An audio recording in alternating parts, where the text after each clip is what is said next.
When we talk to faculty, they're always looking to make their class more engaging. When students come to Duke, they are looking for an active experience. They're looking for an engaged learning experience. We take on faculty requests, so when faculty come to us, we get to talk to them about their needs and use cases for technology. So some of this works in a project setting. Wooclap started as a project for student engagement. Ever since I joined at Duke, what we found, there was a need for a student engagement tool, whether that was an in-person classroom or this emerging need in terms of hybrid classrooms, or even fully online. But before Wooclap, Duke doesn't support a polling tool at the university level. So we just do some research and decide Wooclap might be the best choice.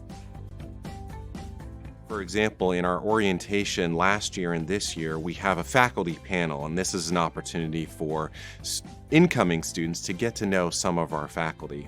But there's always a question of how do you do questions from the audience? We decided to have this Wooclap activity. So the instructor will show an image on the big screen, and it's the open question, and students just think about what can be a good alt text. It's just a very quick way for me as an instructor to understand them better.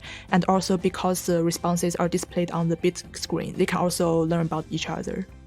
We have an instructor who works in neuroscience who has an image of the brain, and he's trying to talk to students about here what the different pieces of the brain do. So on that brain diagram, what you're seeing is students are clicking on the image, or they're tapping on the image to say, here's what I think this piece does, here's what I think this piece does. It's a little more advanced than what you could do with a simple multiple choice question.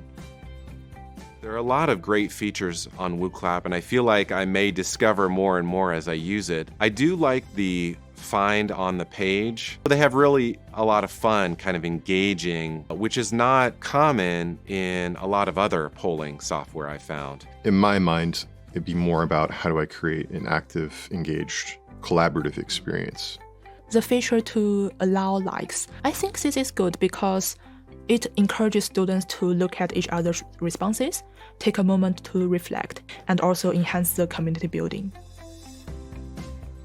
I think what faculty like is that it's easy for students to understand. There's an intuition that students start out with. There's another feature I really like is just the ability to put the visuals on the big screen. And also even in open response or open question, you can allow students to upload a photo for their response. And that can be good for some visual representations like mind maps, sketches, maybe more common in some design course. We're seeing instructors pick up on the Canvas integration. That was a really important component of the rollout for us. An integrated experience of online learning feels much more seamless, and I think it's something that takes a lot of intention. Students nowadays have more access to information and resources. So I think in that context, educator in the future will not merely be a source of information, but more like the companion, the partner, or a mentor, role model in students' learning experience.